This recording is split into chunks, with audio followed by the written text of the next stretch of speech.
Good evening. I will call the meeting to order. First order of business is Pledge of Allegiance. Please stand if you're able and join us. I pledge allegiance to the flag of the United States of America and to the republic for which it stands, one nation, under God, indivisible, with liberty and justice for all. Thank you, everybody. Next up on the agenda is public comment. Does anyone wish to speak on anything not on tonight's agenda? Seeing no one, I will move on. I don't believe we have any recognition tonight, right, Mr. Lynch? So move on to discussion items. We're still awaiting our student rep, who will be probably shortly after the beginning of the school year. Any school committee member wish to say anything? Mr. Giovanni. Well, I think Mr. Sylvia will mention these, but they're back. They're awesome again this year, so I don't want to take too much thunder, but the Sachem card is awesome. And I think Mr. Sylvia will talk about it a little bit later when it comes up. I do want to make mention that the Middleborough Friends, which is a group I belong to, we're sneaking in one more concert this summer. With the Triple E, we had to cancel concerts on Thursday nights outside on the lawn, but the town manager worked with Mimi Dufilli and Colleen Lieb. We were able to secure on a week from tonight, on the 29th, the upstairs ballroom for one more concert to end the summer. So it's a free concert, Thursday night concert upstairs in the ballroom, starts at 6 o'clock.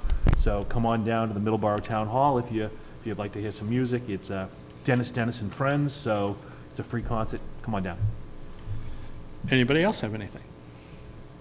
Seeing none, I'll move on. Mr. Catino, you're up on deck.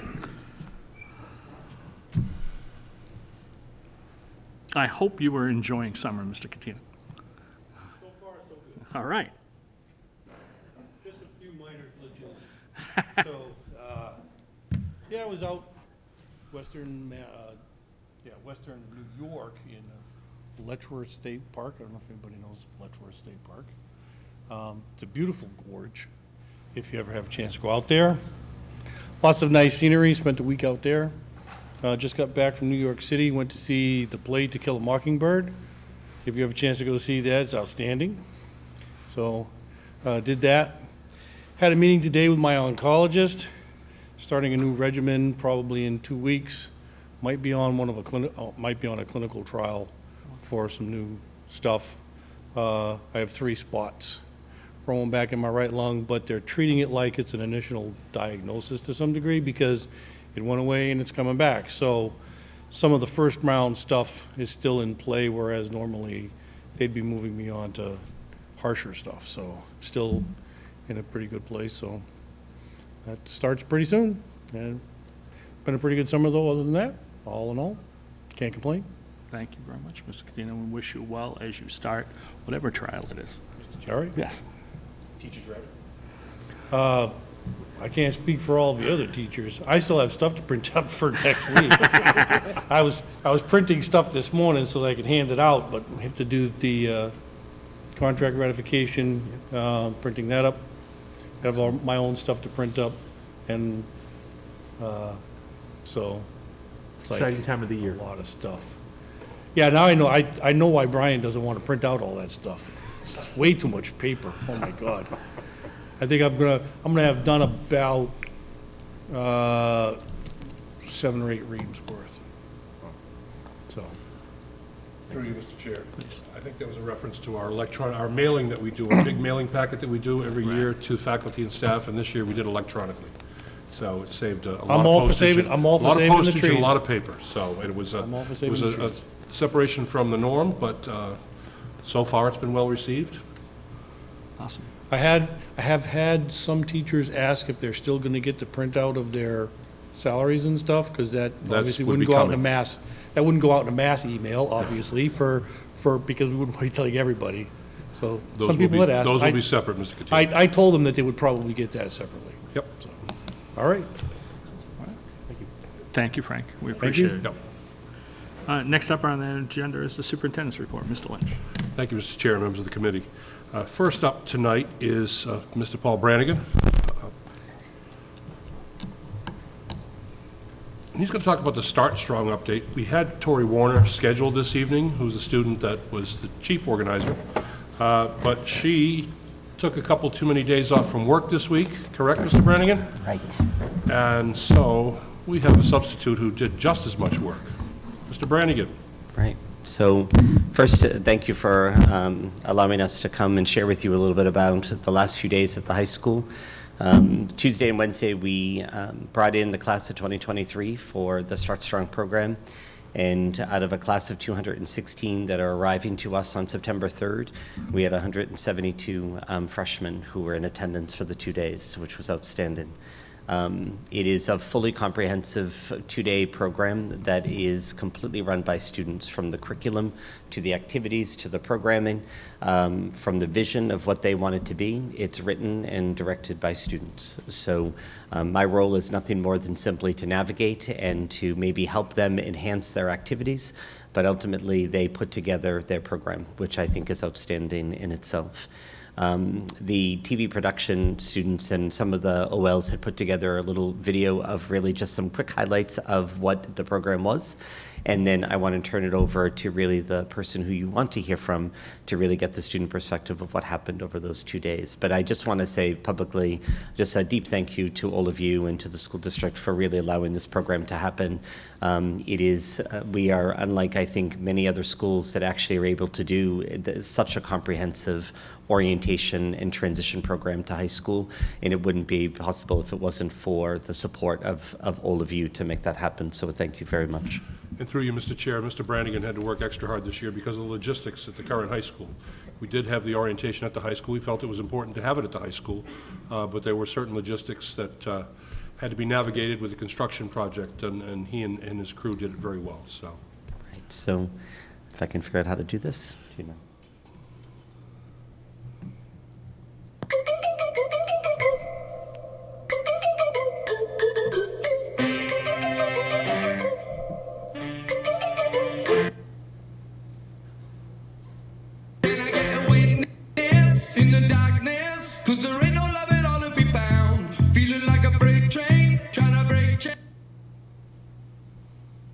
Everybody needs somebody, no doubt. Sugar, just step into your sneakers and step behind the speakers. Your heart will keep me beating and make me a believer. Don't you want me? Just only take 1 second. Yes, 'cause there ain't no love at all to be found. Feeling like a freight train, trying to break chains. Everybody needs somebody, no doubt. Sugar, just step into your sneakers and step behind the speakers. Your heart will keep me beating and make me a believer. Don't you want me? Don't you want me? I need some mercy on my soul right now. Give me what you got. Oh, oh, oh. Give me what you got. Oh, oh, oh. I said, you come get your love. I don't care where we're dancing tonight. Just as long as you're there in the freak of the night. I said, roll up, you come get your love. I don't care if I'm losing my way. I've been waiting for you as the night fades away. So roll up, roll up, roll up, roll up. Can I get an amen when the night ends? There's no winner when you're walking alone. I said, you come get your love. I don't care where we're dancing tonight. Just as long as you're there in the break of the light. I said, roll up, you come get your love. I don't care if I'm losing my way. I've been waiting for you as the night fades away. So roll up, roll up. So the Start Strong program, as you know, is 2 days. And before I turn it over to one of the orientation leaders, the first day is all about becoming a sachem. So it's really about the school pride and the black and orange, and really what does that actually represent. So all of the activities in the first day is really geared around really the understanding of what that means. And then the second day really is focused on academic excellence. So it's really the expectations about starting new and to be, how do you be, or how are you a good student in high school? So, and that whole second day really focuses on their schedule and workshops and an activities fair that you saw in that video. So by the time they're done, they start strong and they leave as Sachem strong. So it gets them ready for that first day of school. But I want to introduce one of our sophomore orientation leaders, Zach Lowell, who will just share with you just a little bit about kind of from the student perspective of really the programming that they did. Hello. So we began the day by welcoming them out, as you saw in the beginning of the video, on the bridge, and we were all like cheering them on and welcoming them in, making sure that they knew that they were welcome at the high school. Then we divided them into their council rooms, which all of the council rooms are led by the seniors, and they kind of put all of that together. They were introduced to what the school has to offer, as well as what it means to be a part of the school. We engaged them in such things as like the freshman experience, which was all of the freshmen went into the council rooms, and we kind of made these question balls, and they threw them around just to get to know each other. They were also played Olympic games, which were kind of like field games that they played, and they had like a winner and stuff. They were also given one-on-one tours throughout the school, just so that they knew where they were going and what the school had to offer. We showed them like the gym, all of the different departments.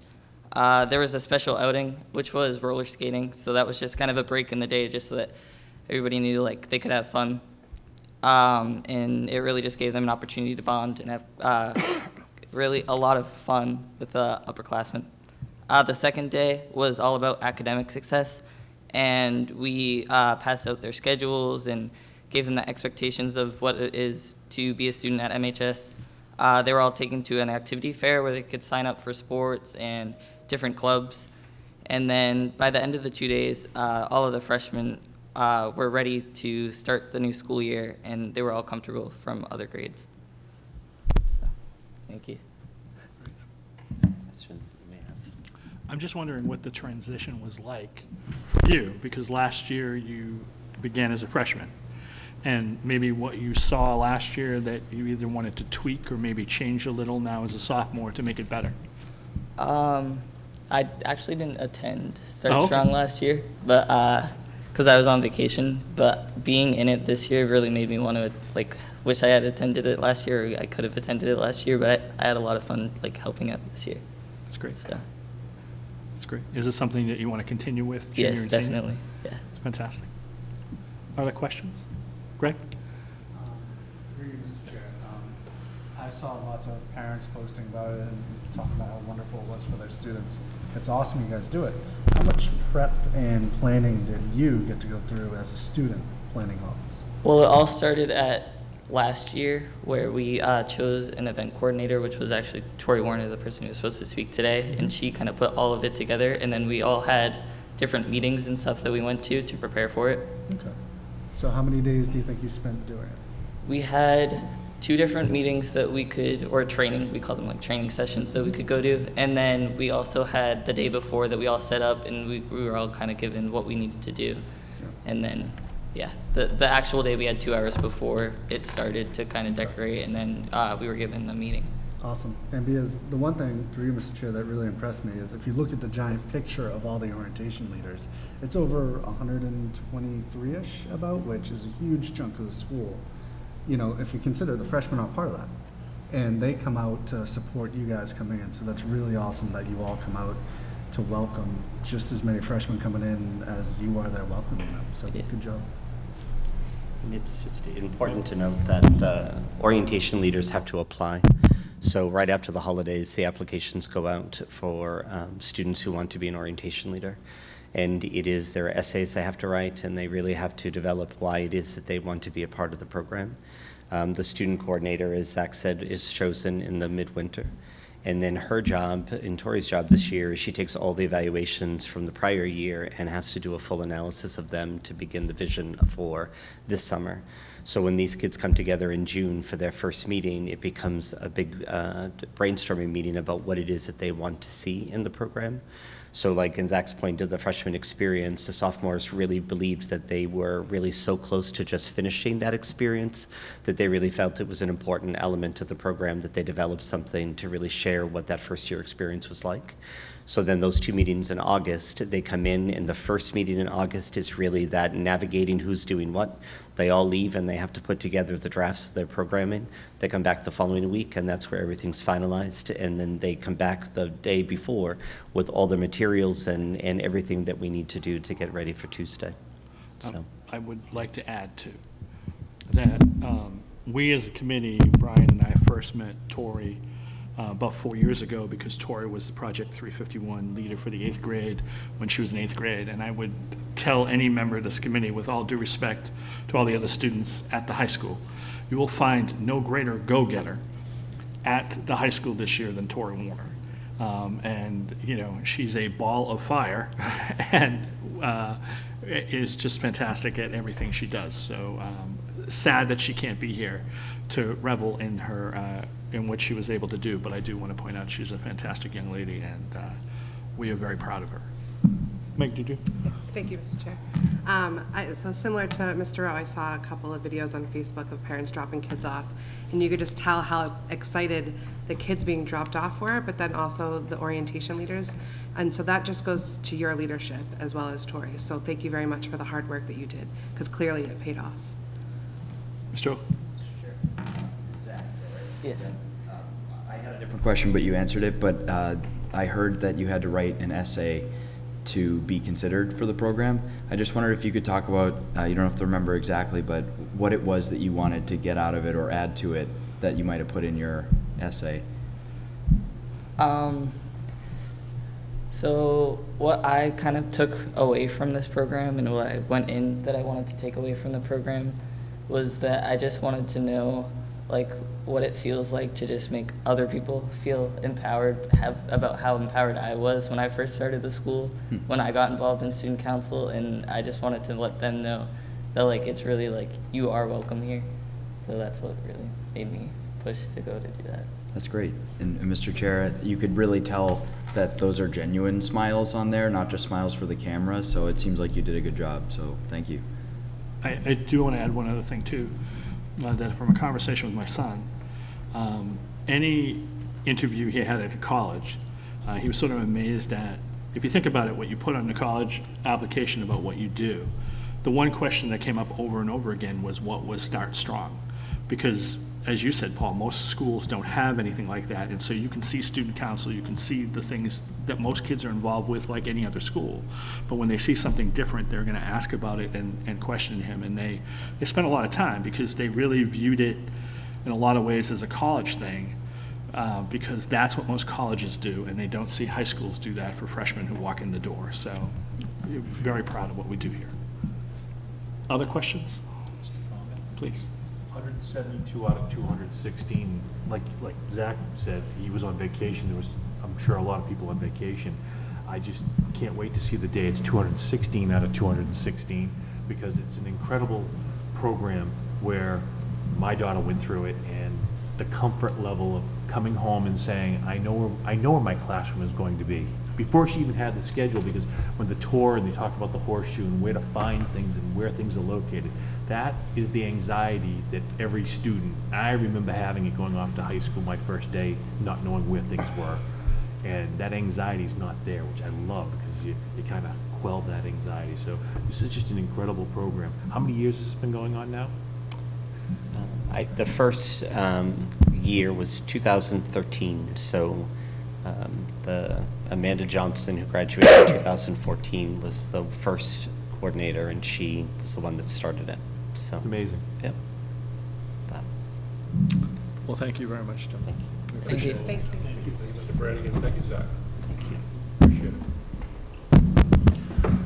Mr. Chair, next up on my agenda is the concerns about the Eastern Equine Encephalitis, or Triple E, and our athletics program, and I would invite Ryan Sylvia, our athletic director, to come down to explain the memo that he sent to myself and the school committee with regard to our plans, and open up a dialogue, if you will, if you would like or have any concerns with regard to the way we're handling things with athletics. And we welcome Ryan Sylvia. So thank you, Ryan, for coming. We appreciate it. I know it's been a busy week. I know that you had opening day for parents and guardians the other day. They were all invited, and the athletes were all invited. Yeah. The athletes were invited, excuse me. And it's the first day of organized everything. I guess football started last Friday, but everything else started Monday. So welcome, and please, we do have a special video to show so that you can share within a minute. Sure. Before we get into the Triple E discussion, we had a nice announcement today regarding our unified sports program. with a post here on Twitter.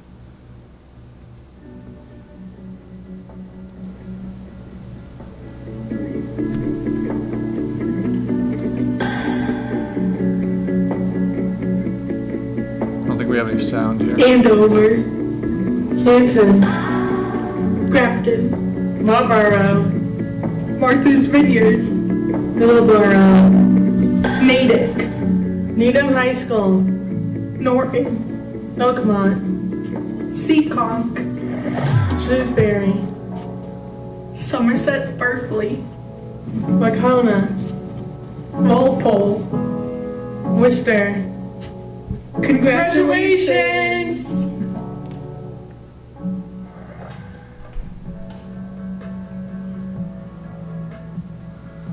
So that was just a brief video of a post that went out today from Special Olympics Massachusetts. We were one of 16 schools to be recognized as, we're already recognized as a unified champion school. We went through an application process to be recognized as a national banner school. So 16 schools were recognized today as national banner schools, and Middleborough was one of them. So something that we're proud of as a school, and being a school of inclusion. We went through just a simple application process. Some of the main questions that they asked were, do we have full school engagement activities such as the Unified Sports Pep Rally? And we have a number of them that we do. The basketball games where everyone's invited, and we invite the other teams to be part of in the fall, and that we're participating in all 3 seasons of Unified Sports, which we had been doing bocce for a long time. Last year we brought the basketball in the fall, and then track and field in the spring, and hoping to continue that, making sure that we secure the resources to sustain those programs, and that's probably a discussion for another time, but I think in general it seems like it's supported in the community, and we want to keep it going. So that was exciting. That was that went out at 10 a.m. this morning when I got notification. It was like you couldn't really say it until Special Olympics posted it, so it's a good thing. Proud accomplishment. Yeah, Congratulations. So on to the Triple E discussion. I'm sure you've seen it on the news, and the recommendations from the Department of Public Health for some towns in southeastern Massachusetts, including Middleborough. The primary recommendation is that everybody be indoors by 8 p.m. Was what came from the Department of Public Health. My recommendation to the school committee and superintendent is that we require everybody to be off the playing fields by 7 p.m.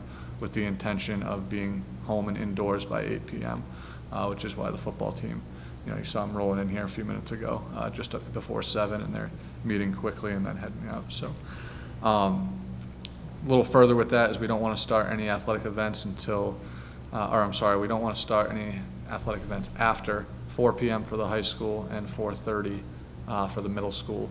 The reason for the stagger with middle school is because some of our events in middle school, the girls play first, followed by the boys, like in soccer. And that will happen in high school a little bit as well. So maybe we don't have to necessarily say right at 4 o'clock. That's the drop dead time for high school, because sport like field hockey, varsity is going to start at 4. JV is going to start immediately following that game. So I think the real requirement that we want to say is that regardless of whether the game's over or not, we're off the field at 7. It goes into overtime or something like that, it just ends in a tie, that type of thing, or we come back and finish if that's the requirement of the sport. So other than that, you saw in the memo, we did purchase some insect repellent that does have DEET in it. That's the recommendation from the Department of Public Health as well. They have some other kinds that you can buy with lemon and eucalyptus and things like that. But the intention for that is not to provide insect repellent for all 400 athletes every single day. I mean, we'd be buying insect repellent every day, but encouraging students and families to bring insect repellent, wear it at practices and games, and in the event that someone can't supply it for themselves or they forget it on a certain day, we have it there so that it's available for them to use, if that makes sense. So there is one part of this that I did not put in the memo because I've still kind of been working on it and I'm trying to finalize it now, and you've heard of the spraying that is done around towns. Middleborough has had some spraying done through an organization called the Plymouth County Mosquito Control Project. They have a website, and there's a little bit of a glitch.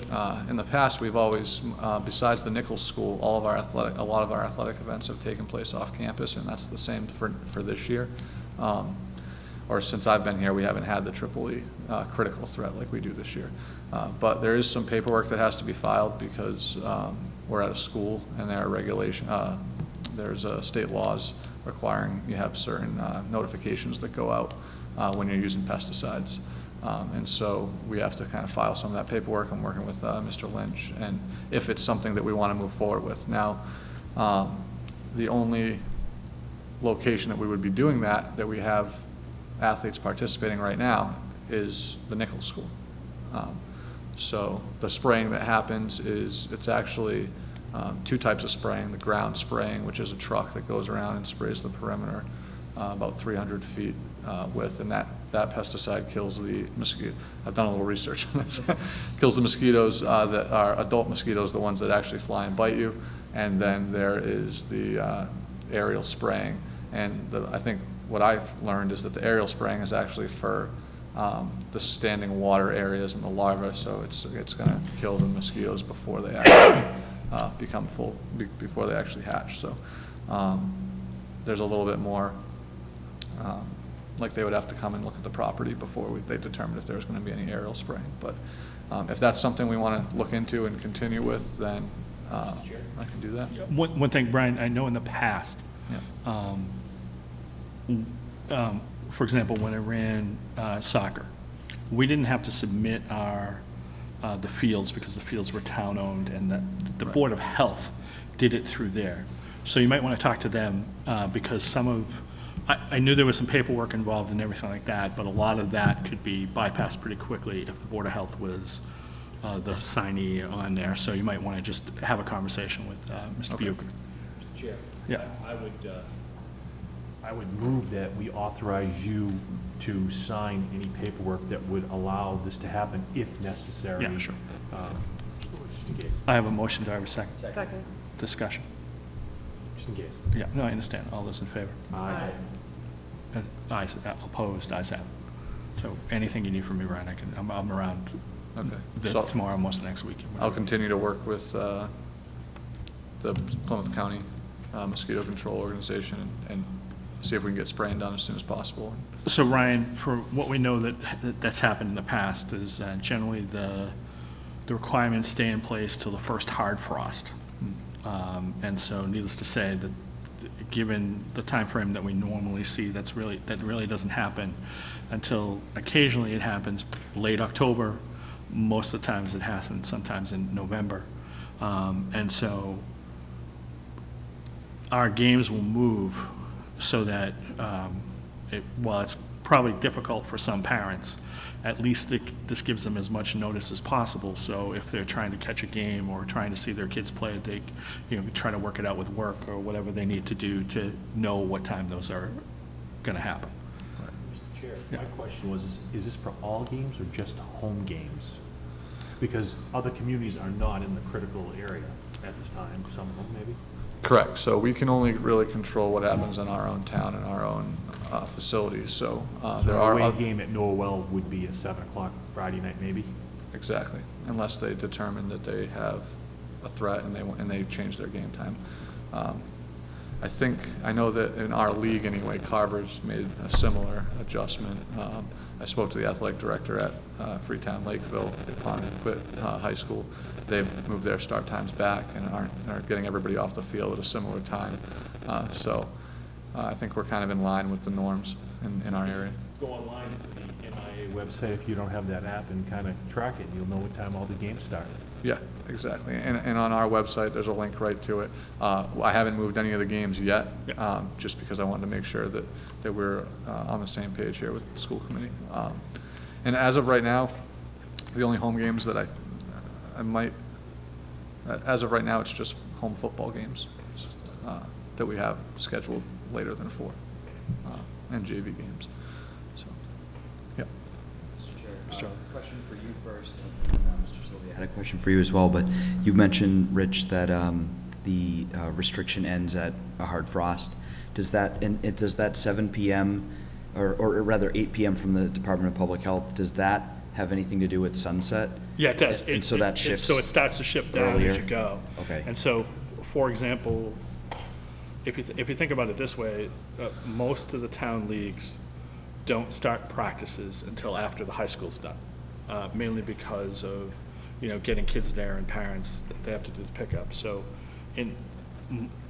as soon as once you start hitting October, you really, if it hasn't had a hard frost, you really don't hold practices anymore, because you can't get it done. Greg, you know about soccer, and by the time everything's done, it's just, you're really running like a half-hour practice to make sure kids are off the field, and then when it starts creeping, usually the league says, we're not holding practices anymore. And that's just the way it happens. And, I think sadly, Middleborough's been hit hard in the past with Triple E.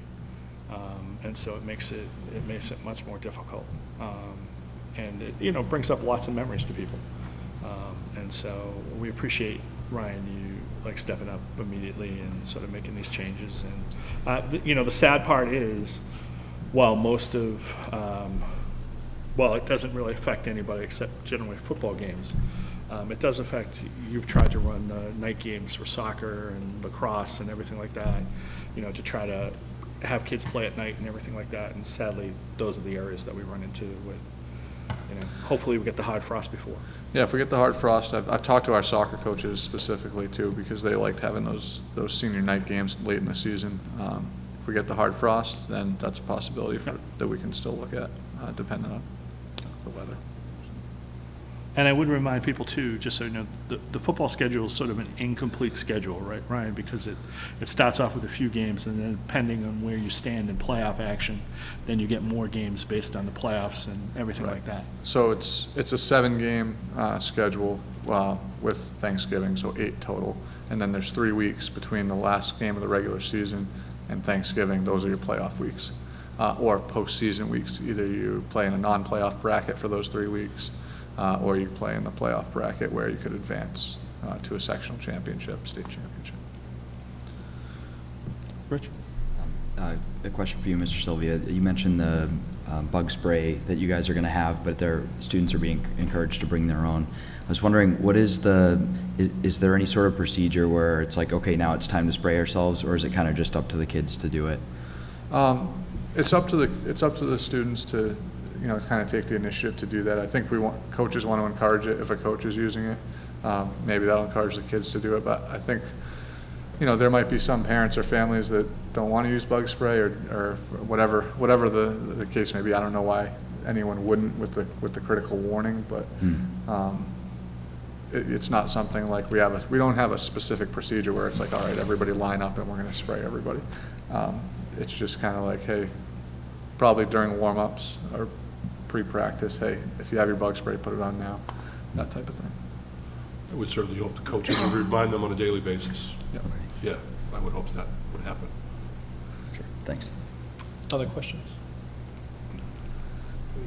Mr. Steve, should we support this? I mean, or is it necessary, not necessary?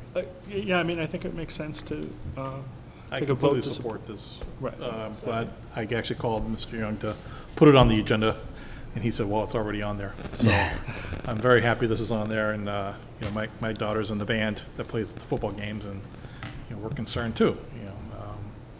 So all the fans and everything else that are in the stands are at risk. So yeah, I'd make a motion to support the memo. discussion. And thank you, Ryan. I mean, we appreciate, you sort of work hard at the end of the school year to get ready for the fall, and then to have to change everything. We know how difficult that is, and so I really appreciate that. Especially, like I said, sadly, this is your first time having to do it, so hopefully you won't have to do it again, but we know you will. Well, we did have it in Dartmouth years ago, but first time here for sure. So a little bit of experience with it, but I appreciate that, but that's part of the job. The bigger challenge this fall has been where we have everybody off campus. So as soon as we get the turf turned over to us, that'll help. So hopefully that's soon, which it sounds like it will be. And I will make sure when I get the official notice to all the coaches about kind of what we're going to do going forward with Tripoli, that I encourage them to have a daily reminder for kids using insect repellent at practice. I'll make sure that's in there. So there's a motion on the table and second. Any further discussion? Hearing none, all those in favor say aye. Aye. Opposed? It's unanimous. All right. I did have a couple other little Sure. just plugs while I'm up here. I usually do because I'm not at every school committee meeting. But I know Mr. Giovannoni mentioned our MASBA fundraiser, Middleborough All Sports Boosters Association. All the students in the fall sports program, with the exception of the Nichols teams that haven't started yet, got 10 cards today, and we're asked to sell those to support the Middleborough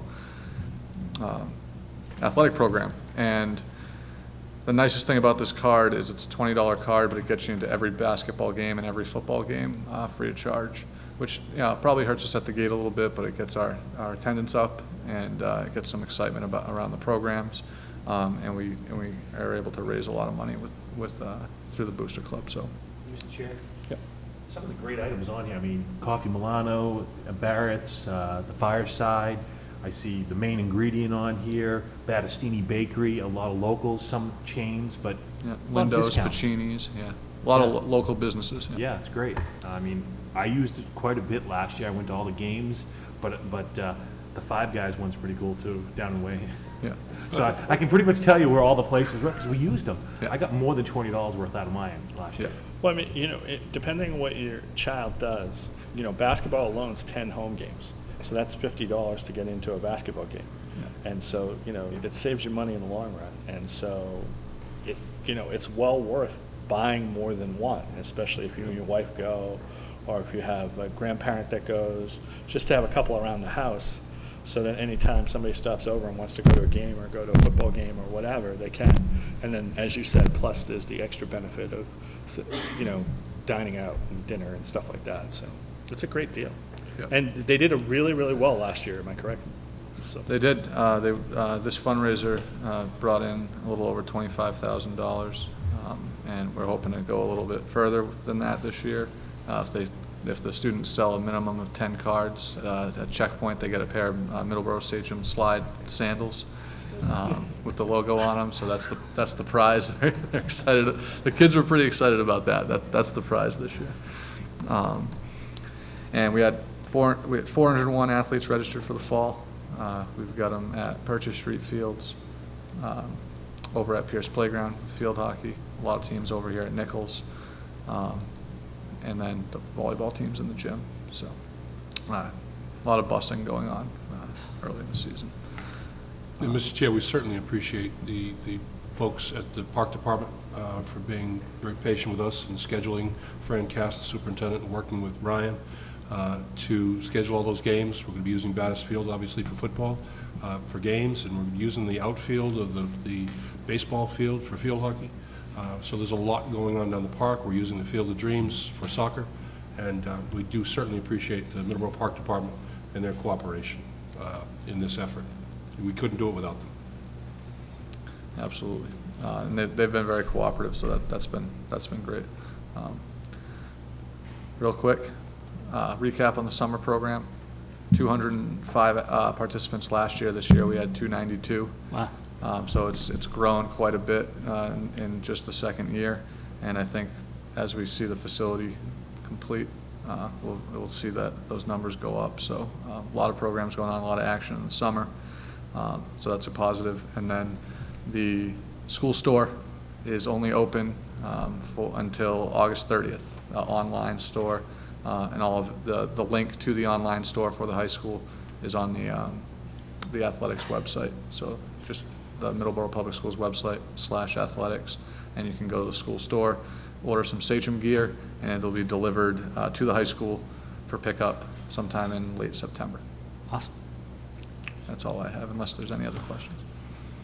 Great. Ryan, thank you very, very much. Thanks. Thank you very much, Ryan.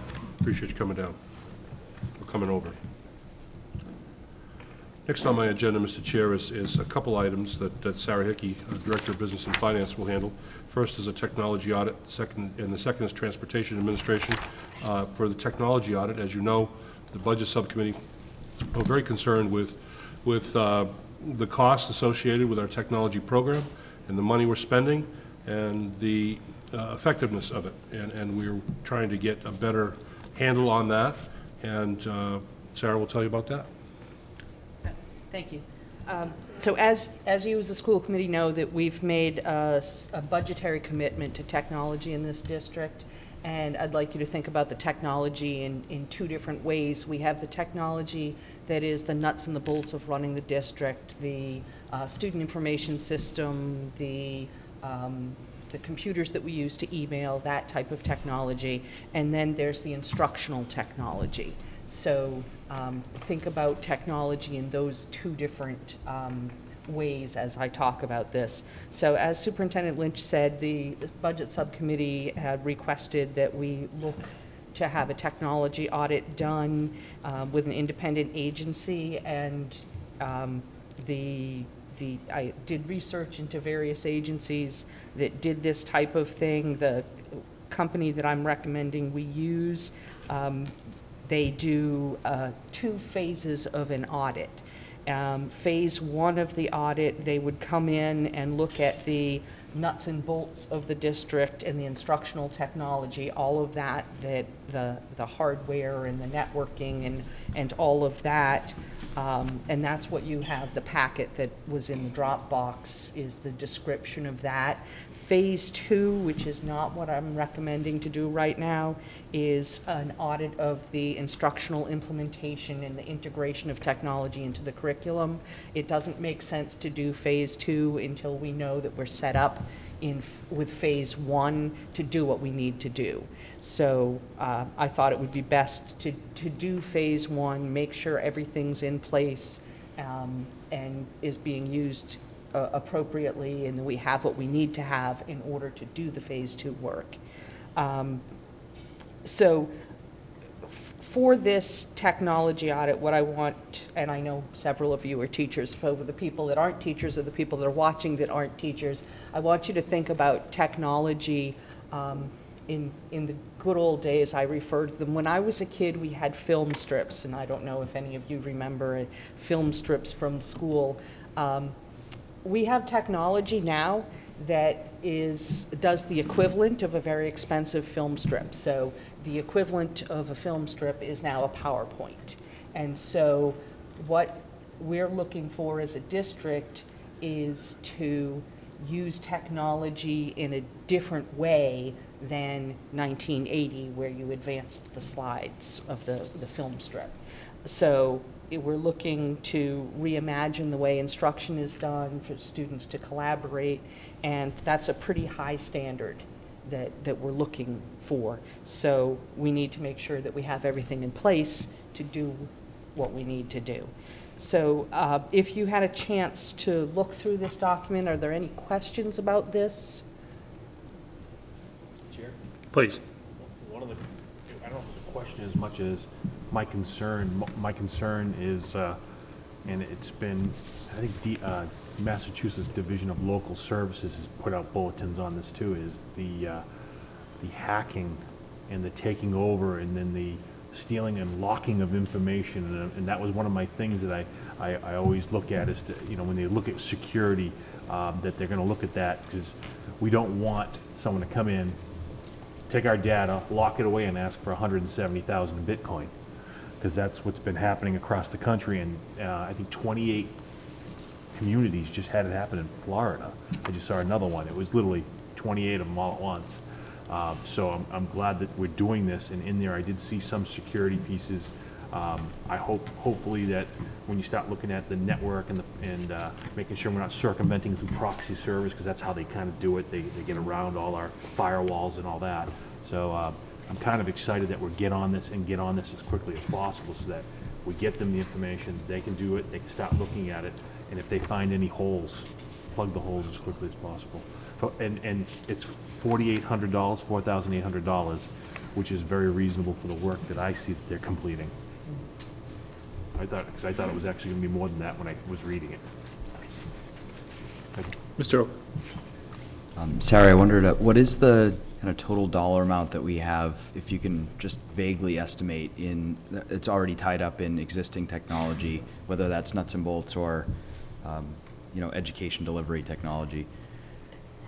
That's not something I could get to you off the top of my head. I can check on that and email it to you. That there's technology money embedded in salaries, there's technology money in subscriptions to curriculum, there's technology money in purchasing of devices. It's in a lot of different places. So I can't just say, well, in the technology portion of the budget, because there's a technology, the technology director has some budgetary influence and puts money in the high school budget, the middle school budget, the elementary school budget. So there's a lot of different pieces. Okay.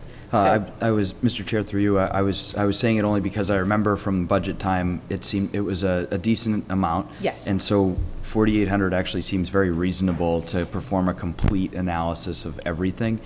And especially if it comes out that we have, a bunch of improvements that we could make to deliver better education, I think it seems like an easy choice. So thank you for going through it. Yeah, I read through it. It looks like it's a lot of work that they're going to give us for $4,800. So it sounds pretty good.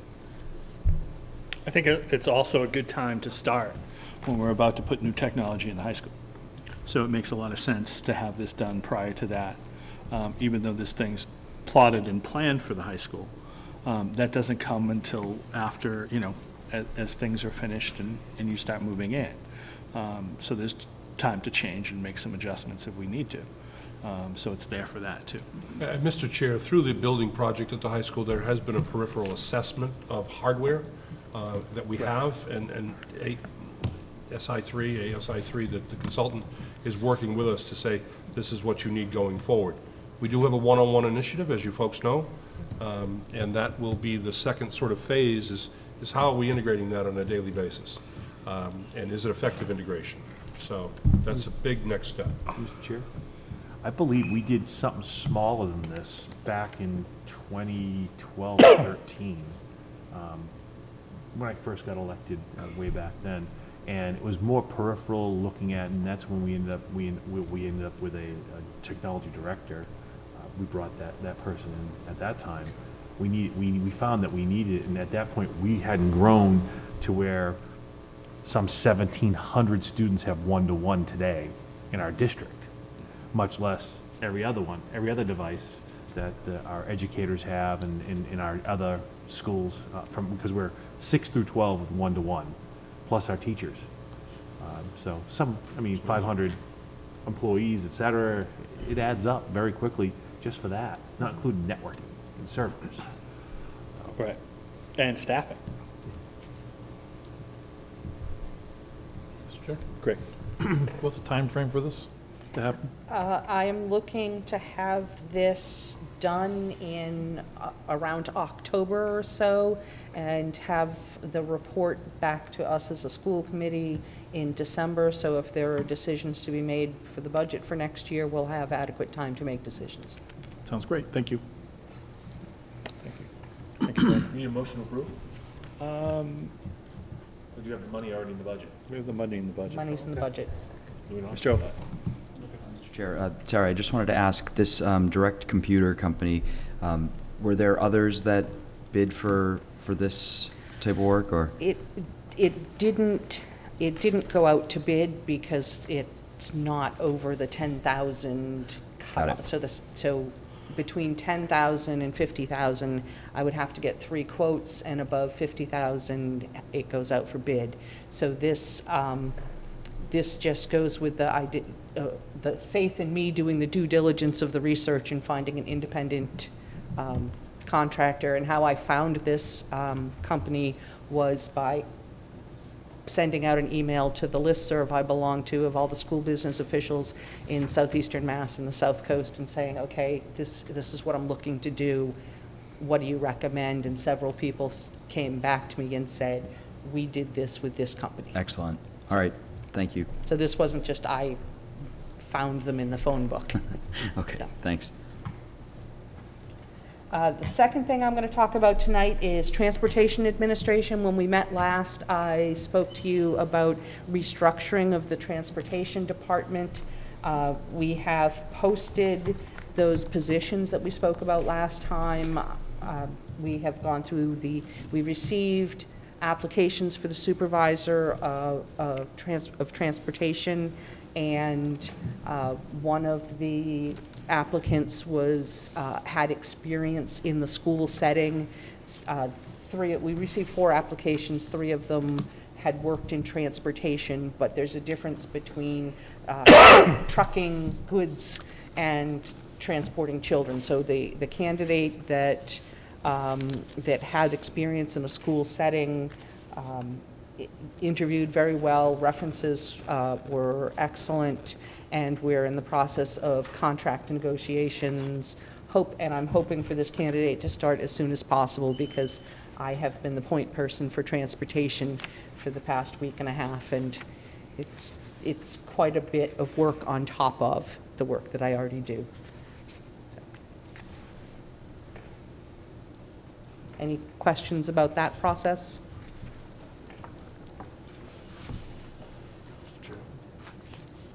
No. Okay. Thank you very much. Okay. Thank you, Sarah. Next on the agenda is an employment update, and I'd like to invite Brian Hancock and Don Rothmich down to the microphone, if I could, please. In alphabetical order, I might add. I'd like to introduce to you the 2 new assistant principals here at the Nichols Middle School. Brian joins us from the Roosevelt Middle School in New Bedford, where he was a science teacher since 2006. He's a graduate from the University of Massachusetts in Dartmouth undergraduate. He has a master's in teaching from the University of Massachusetts in Dartmouth, and 2 certificates of completion at the same institution. One, his educational licensure for general science, and one, his educational leadership certificate. Brian joins us again from the Roosevelt Middle School. He's been teaching here since 2006 in 8th grade science. And he was anxious to become an administrator, and I know he's right on the ball already. Don Rothmich is someone we know. Don was hired in 2004 to the Social Studies Department here at Nichols Middle School. He's one of our own. He's been teaching here for a while. He was a strong candidate. In the last round, about 3 or 4 years ago when we hired assistant principals, he at one point was a recommended candidate. He just had a baby that week, and it was a crazy week for him, and he opted to stay in the teaching ranks, but this was an opportunity for him to step up to be the assistant principal here at Nichols Middle School, and he was a recommended candidate. Both were strong recommendations from Greg Thomas and the crew of folks that vetted through this position, and I introduced them to tonight. Don is a Gordon College graduate with a history middle school education degree, and he's also a graduate of Fitchburg State College with a major in educational leadership and management. So I present to you Brian Hancock and Don Rothmich, again in alphabetical order, and invite them to have anything they'd like to say or have any questions from the school committee. Thank you. Welcome. Welcome, exactly. But I congratulate you for moving out. Thank you. I'm excited. Yeah, it's been a great summer. We've been very busy meeting. The administrator's been coming together. I've got to meet a lot of teachers coming in, getting their classrooms set up. It's been exciting. Some of you I've met already, quite a few new faces. And like I said, I'm really excited about doing this. So I look forward to a great year. Yesterday and today, they're both participating in training at the REACH Collaborative in educator evaluation training, along with Mr. Thomas, a refresher course. So the 3 of them are sitting there for 2 days, hearing the same educator evaluation rubric, study, and what to do, so that they're going to be on the same page. And I've been assured already that Greg has assured me that they are all on the same page, and it's been a great start so far in the few days they've had together. So, Mr. Oakley. Welcome. Thanks for coming to see us. I was wondering if you could each maybe talk about a particular challenge that you're looking forward to taking on in your new roles.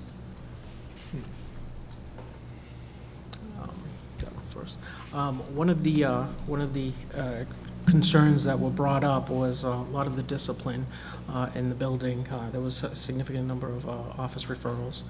So we've been working together to kind of come up with a plan to address that, kind of taking the character strong program that you guys have developed here and build off of that, looking at a progressive discipline approach where we integrate a more traditional consequences that would normally be in there with a restorative practices embedded into it. Also, one of the things that we were looking at is really building on the relationships and offering some professional development with the for the student for the teachers rather that will foster that relationship building. And we've all of us have kind of come together to make sure that we're all on the same page with that. And it's nice because the administrative team all has the same vision, and it's been working out really well. Great, thanks. Very similar thoughts on the discipline piece. We've been having some great discussions. We actually bring a really good perspective, having some institutional knowledge of what we've done in the past and things that have worked well and things that haven't worked well. And Brian brings some really good outside the box thinking. And we've been having some fantastic conversations about where we want to go as an administrative team, where we want to bring our teachers and bring our students in the atmosphere and climate that we want to create here at Nichols.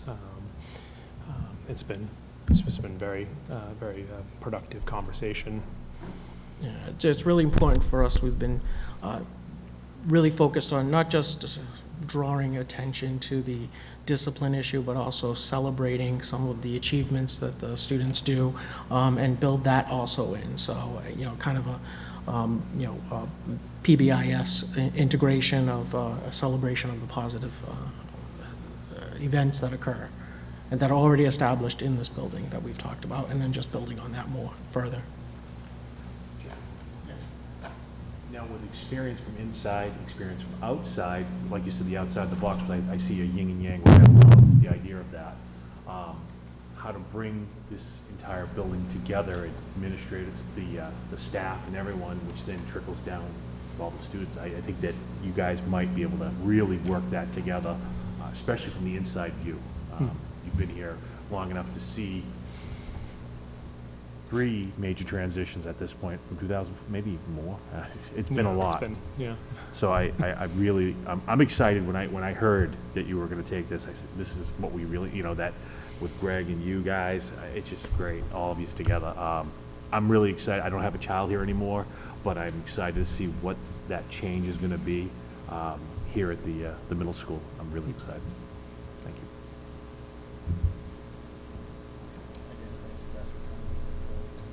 Starting the year with you both as assistant principals. We do as well. Thank you. You mentioned the Character Strong program. That's all about relationships. It's all about building relationships, and they've already started a great relationship here as an administrative team.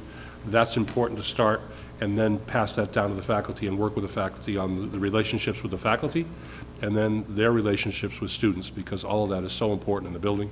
The way that people treat each other on a day-to-day basis is called climate, and the way that people do it repeatedly throughout the year is called culture. And I think they want to build a culture in this building and stop some of the discipline stuff that's going on. And I think the way to do that is the relationships, and the Character Strong program.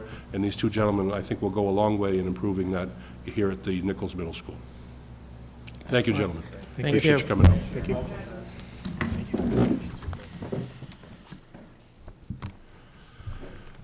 Next on my report is a quick school choice update. As per school choice policy, the new school choice policy that we passed, we have some additional information that we did do a second round of open school choice spots. We had some spots that were open at the Early Childhood Center. We did not fill any of those. We did not have any spots open up at the elementary level because those were full. And then we did have spots at the Nichols and the high school, and we filled a couple in each. And I'm going to update those numbers and those accurate information, because right now, we've now sent those letters home to those people who were chosen from what didn't have to be a lottery. We sent those letters home, and now those folks will respond, and we'll find out if they do register their kids, because some of these folks under school choice, quite frankly, do a little shopping. and they apply to school choice to different school districts, and if they choose to go to Middleborough, then they have to register their child here in Middleborough. So that second round, those letters, I signed them today, they're going out, and we'll see if they register their children before we start the school year, on September 3rd, Tuesday.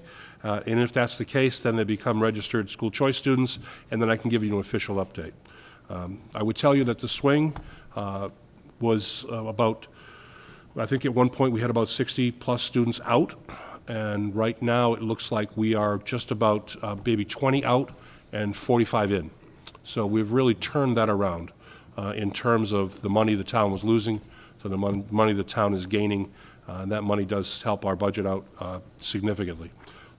So that being said, I would certainly entertain any questions that anyone might have from the committee. Yes. I got to say, when I got here in 2011, we had very little coming in and everything was going out. And I got to say, it's great to see, one, people want to be here.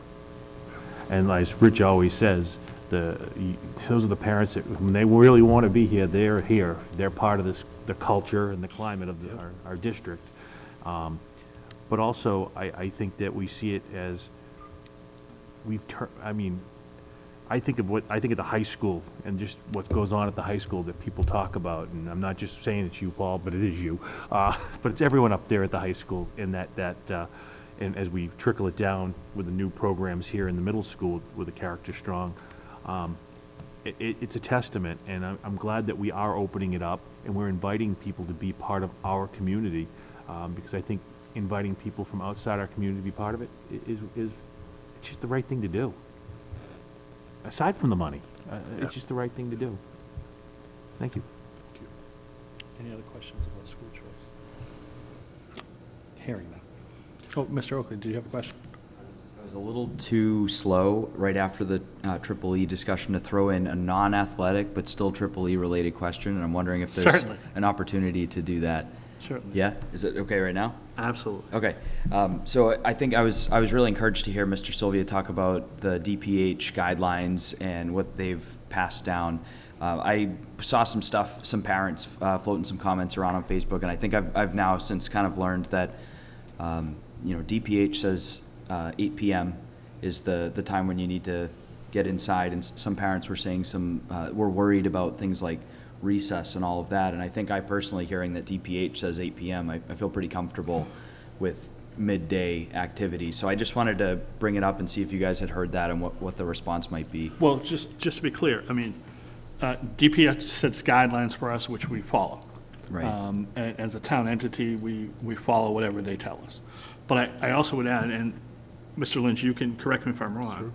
But there is, if parents are concerned about recess, there is an indoor recess that they can opt in for if they so choose.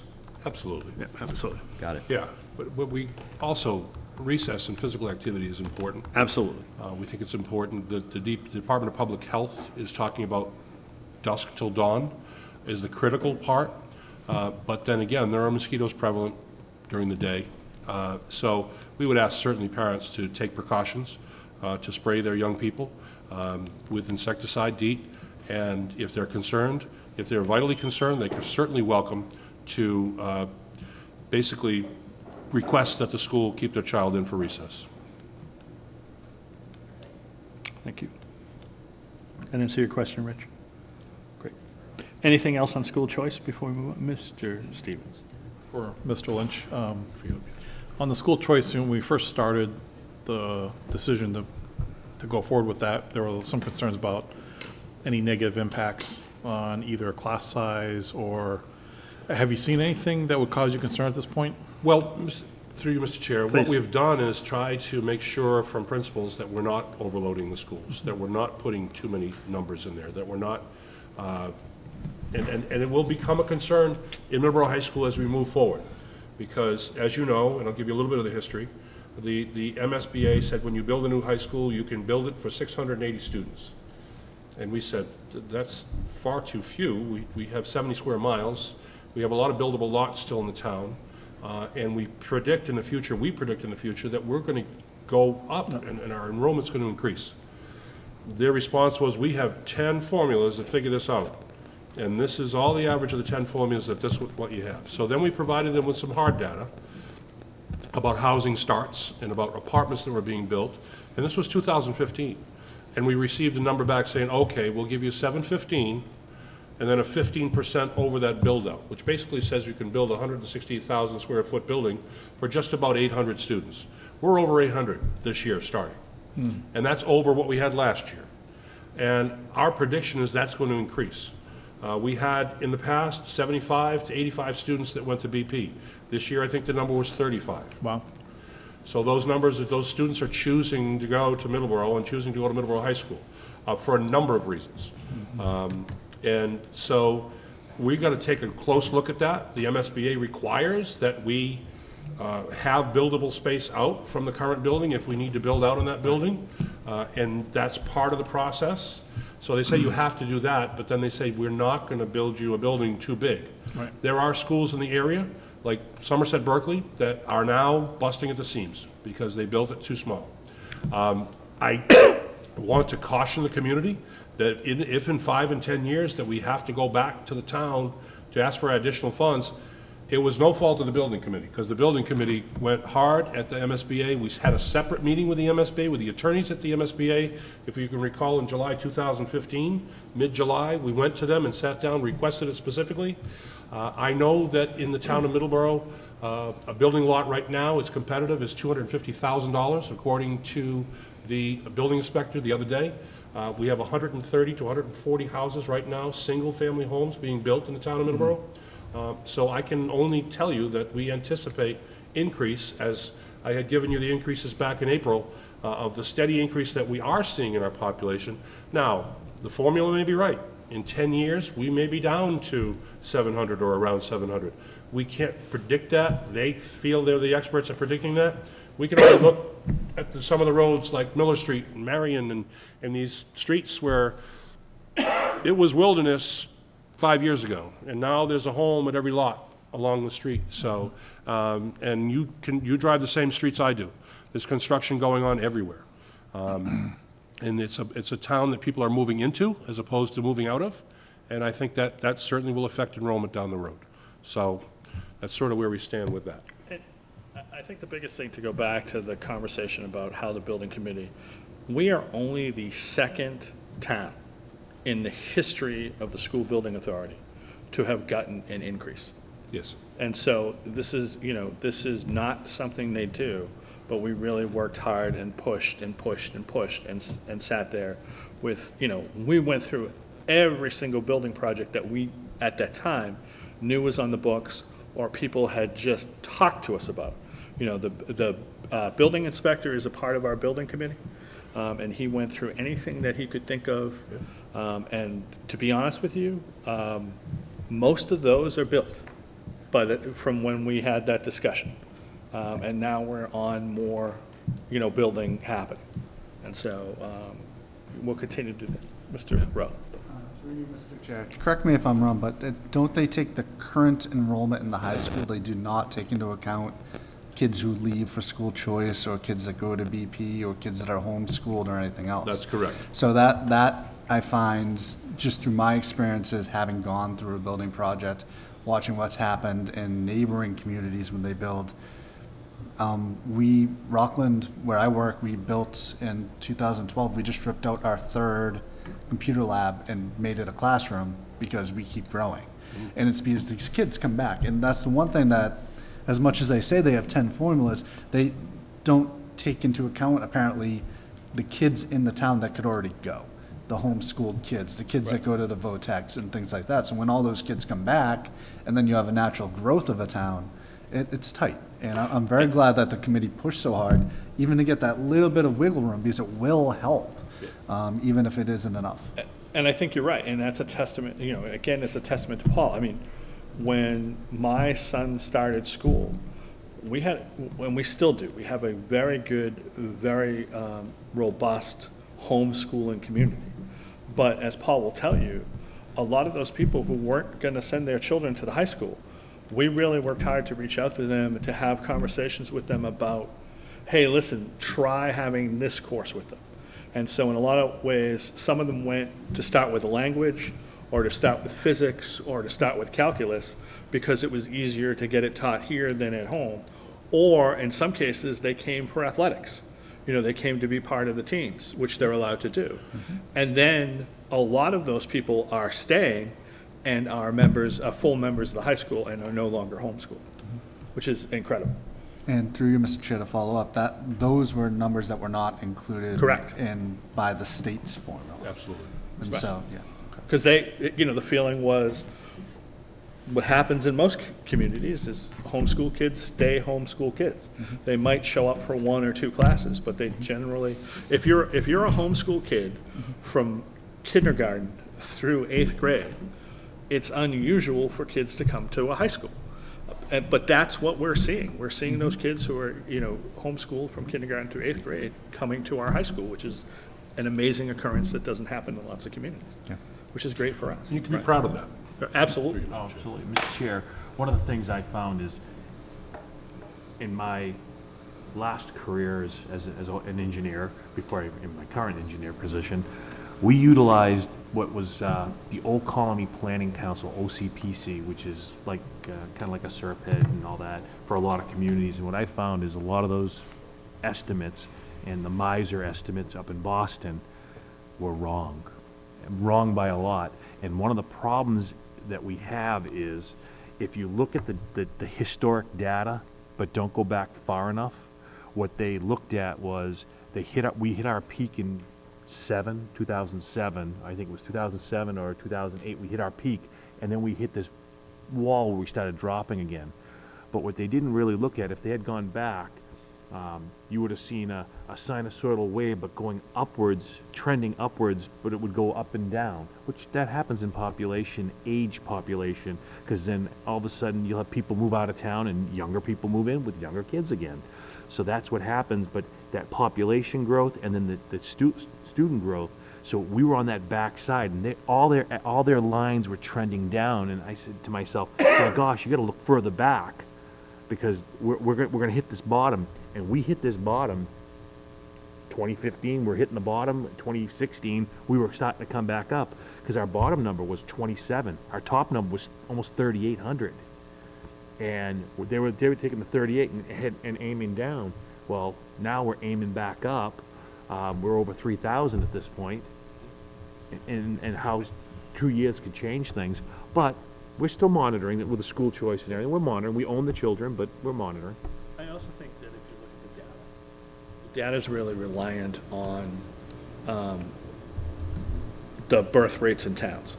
So if you look at it, it's about, okay, how many 2-year-olds do you have in your community? How many children are born in your community? Those type of things. But what the data neglects to take account for is, yes, I'll speak of myself, in my old community, I wouldn't have registered as having a child in the school, because we didn't have kids till we were in our 30s. But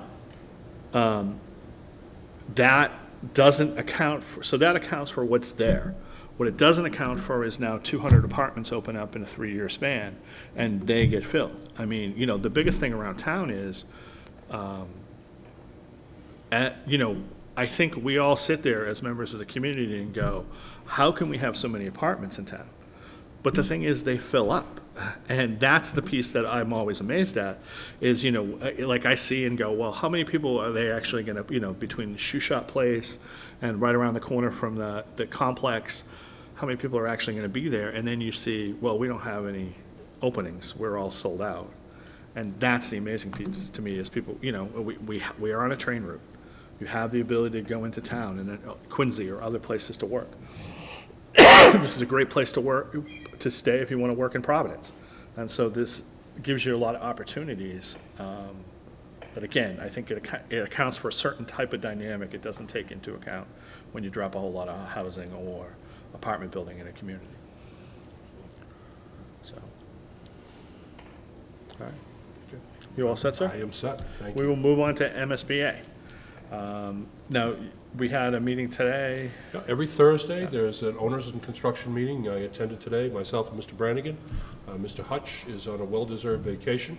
He normally attends those meetings. Outrageous. We've had former students attended last week's meeting, who's a construction manager engineer at Wentworth Institute of Technology. Alex Kilty stopped by. They're good meetings, they're productive meetings. We sit down with the Compass Project Management, with Drummond, Roseanne, and Anderson, our designer architect, and Fontaine Brothers. Mass Gas and Electric sends a representative from their gas department, from their electric department, and the room is filled. Rob DeRosa, chair, is at every meeting. And, you know, the banter is about production. The banter is about 3 weeks progressions. The banter is about all of the information that everybody needs on this project. Today, as Mr. Brannigan might share, it got a little bit contentious about some steel and some designs, and it went back and forth, but it was productive. And it was like, I don't know, brothers talking to brothers about, you know, I don't know what. It's just one of those things where there were some disagreements today and some discord today. It was the first time I'd really seen it, but it was real and it was palpable, and I think Christy Murphy, as our owner's project manager, handled it really well. She was like the go-between between the designer and the builder, and she sort of jumped in, and Paul and I agreed on the ride back to his office, saying, you know, that was masterful on her part, and it's a balancing act, and that's the beauty of bringing somebody in like that knows both sides of that business. Really very good at it, and says, okay, and cooler heads prevailed, and it was a productive meeting. But not to say there's not going to be bumps in the road, because there are, because we need to insist that we get this project and get it delivered on time, and because the country of Canada takes a 2-week break in the middle of July, that doesn't mean we can't get our steel, or the steel shouldn't be ordered already, and so that comes from the construction manager and her masterful way of dealing with these situations. So I think we're fortunate to have her, and we've shared that all along. And many thanks to Christy Murphy. So, Any questions about MSBA? I should point out to everybody, just over the summer, there are things that are a little behind because of the bad rainfall that we've had, but nothing of importance behind. The rainfall affected the turf field in a slight way. I think we're going to get that back a week. September 14th, September 15th, and the track right now, the field is actually done, complete, wrapped up as of yesterday.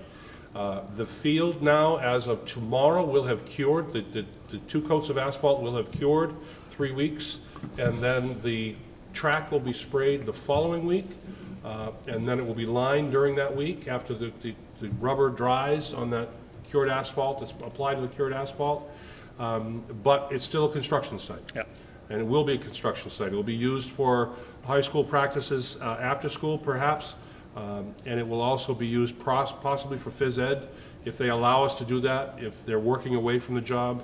But it is a construction site, and we don't anticipate the track until September 15th, or the field of the track till September 15th or 16th.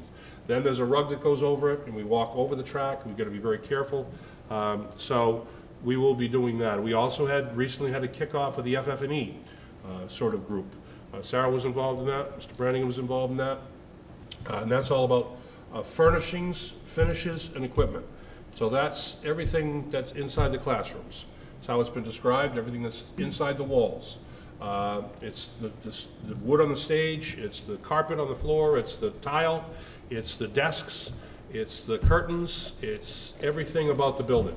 A follow-up to that FF&E meeting, which was held last week, was a visit this morning to Stoughton High School.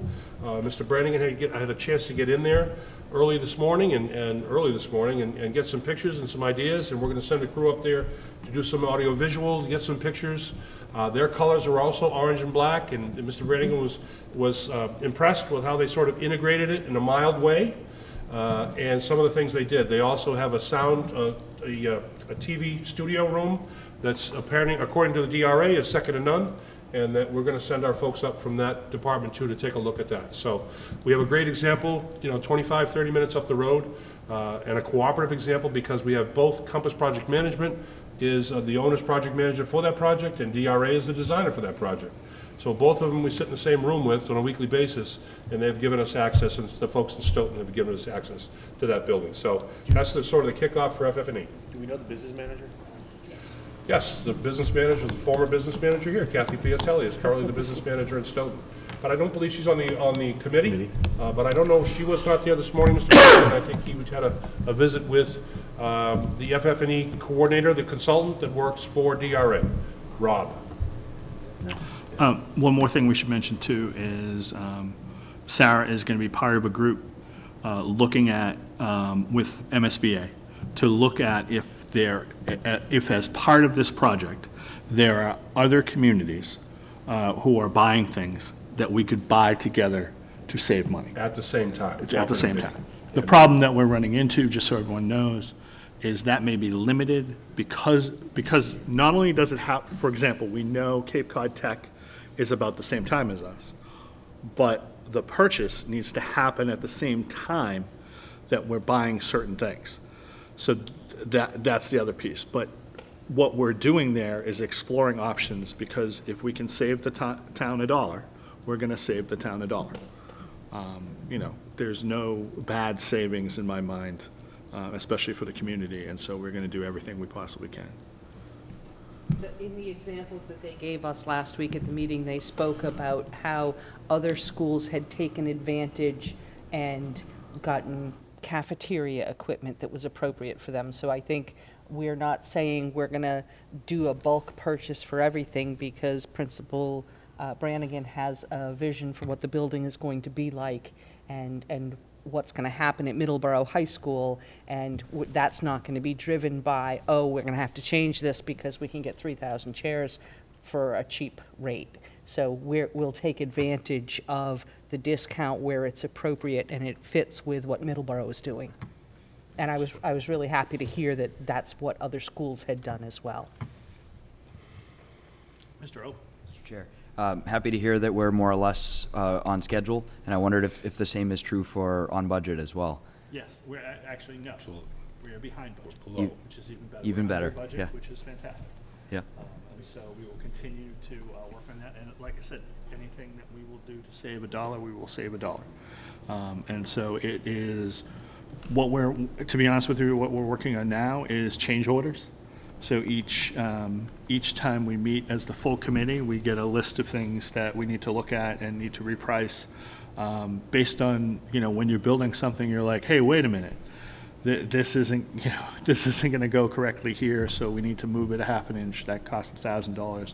Or in some cases, it's been, hey, we don't need as much here, so we can do a little less, and we're saving thousands of dollars. So it's gone back and forth and back and forth. There's usually one that we save money on and a couple that we pay money on, and the best is when we actually save more money than we spend. We all like that much more.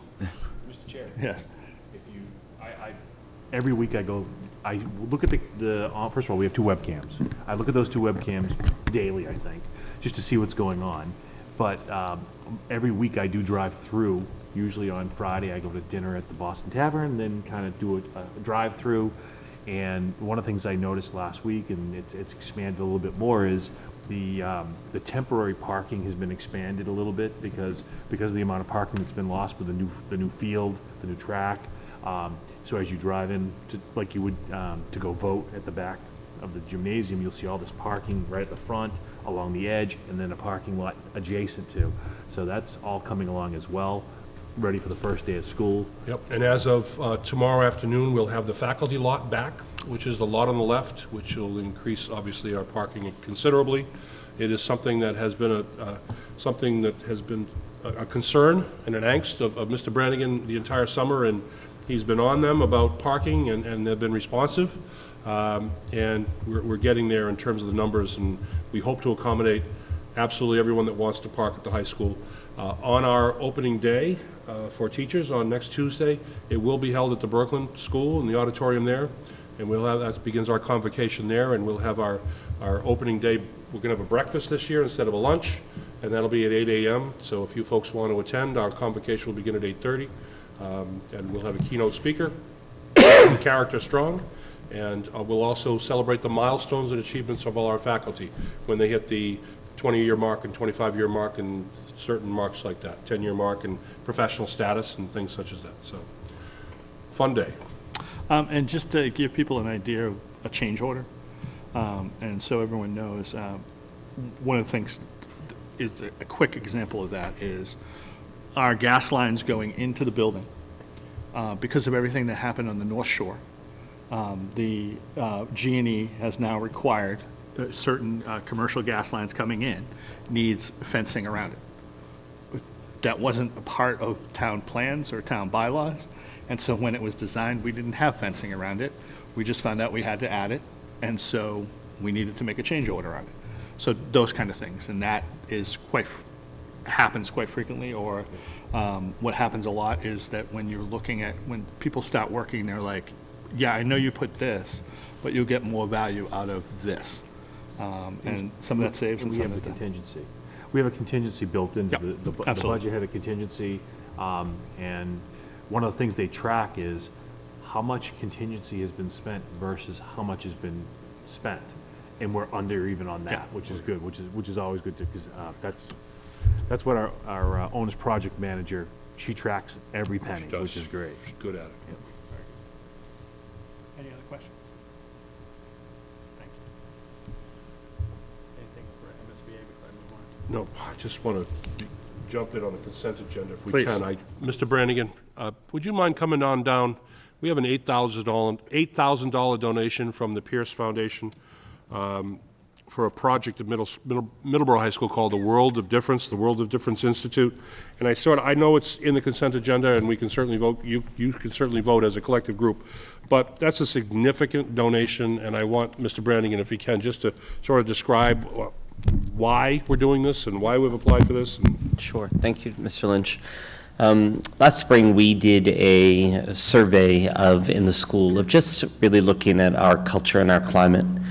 And through that, we ended up finding an opportunity to partner with the Anti-Defamation League to really do some work with students. It's a national program on diversity education, and also really, in many ways, anti-bias training, and really looking at unconscious bias.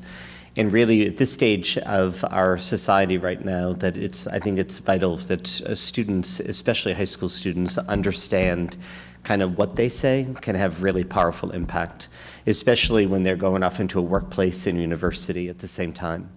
So we really came upon an opportunity in working with the Anti-Defamation League and Boston University, that those two groups have partnered together to really, they've put together a really wonderful program called the World of Difference Institute. And so basically what it is it's a peer training program that we sent a staff member, Molly McCulloch, this summer to Vermont for a 4-day intensive training with the ADL and BU to be the faculty advisor. And then what her job will be is to really look at focusing on sophomores and juniors who will be trained as peer mentors. And then their charge will be that they will go into 9th grade classes and lead training on really what is bias and how do you overcome it and how do you look for it and really how do you engage that. And really the donation came from was that in order to partner with this, there is a tremendous amount of professional development and training costs that really are there, which is really that $8,000. So I had just a whim, I decided to write a letter to the Pierce trustees, asking them to see if it would ever be something they would support. They were so very kind and said this is exactly the kinds of things that we want to support. And the trust had gotten in touch with me and said they would totally like to give. So it took some time to just get everything in motion, and that's why it's before you tonight. But basically, what the goal is this year, with your approval, of course, of this donation, is that it would take the school year as a mobilization year. So it's training the peer mentors, it's engaging that particular group to begin the process of actually working to create the programming. And the goal is that we would do one training in the spring of 2020 with the 9th grade. The partnership with Boston University is kind of interesting because what they're going to be doing is giving us surveys that they want us to engage with as well. So kind of at the beginning of the school year, working with our freshmen, sophomores, and juniors of really their perspective on things. And then they're going to be giving us data back as well to really do some measurement of really what school climate is. I think we have a wonderful culture. But that climate piece is really something that I think every school needs to look at really deeply.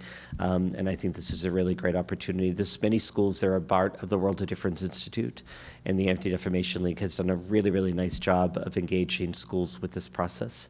And I think it'd be a pretty exciting thing for our school.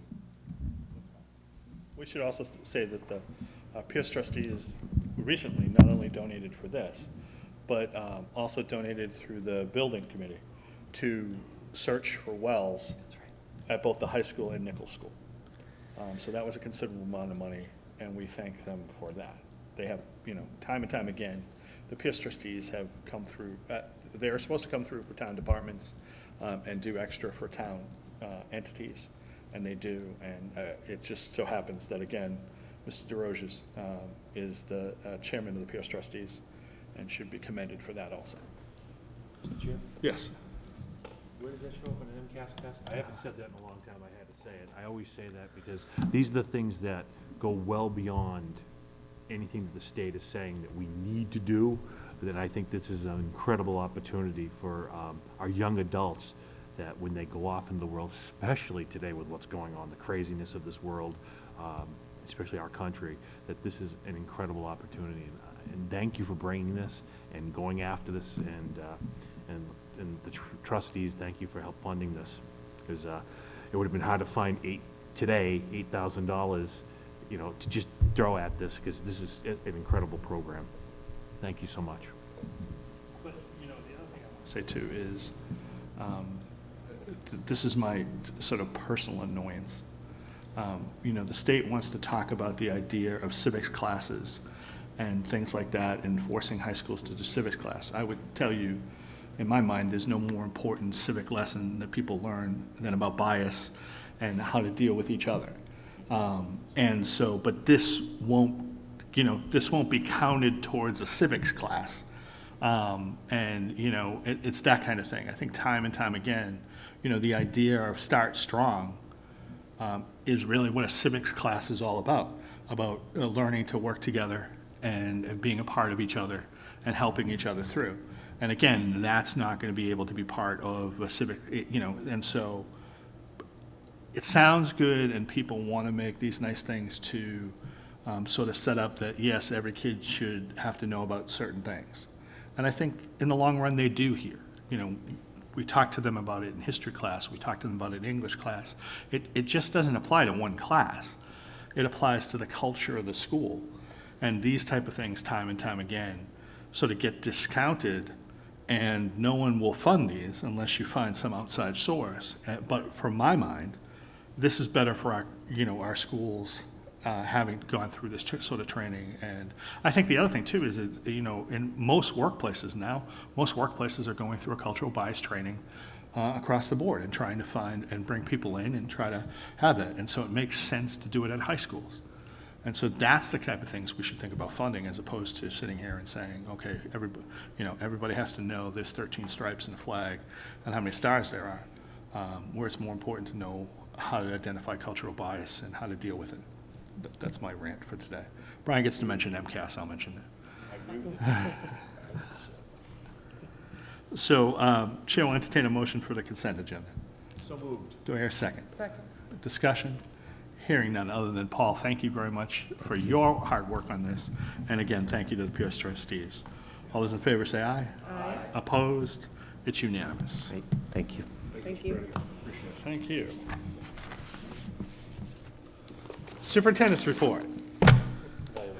Evaluation, sorry. It's been one of those days. First off, I'm going to rant again. I really hate this evaluation. I hate this evaluation for a variety of reasons. One is it's difficult to print out. And the other thing, it's somewhat ludicrous to me. Mr. Oakley, would you please turn to the last page of the evaluation?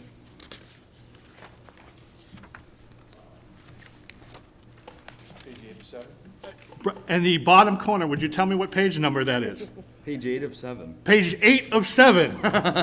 Thank you very much, State of Massachusetts. That's civics class. Exactly, my friend, thank you.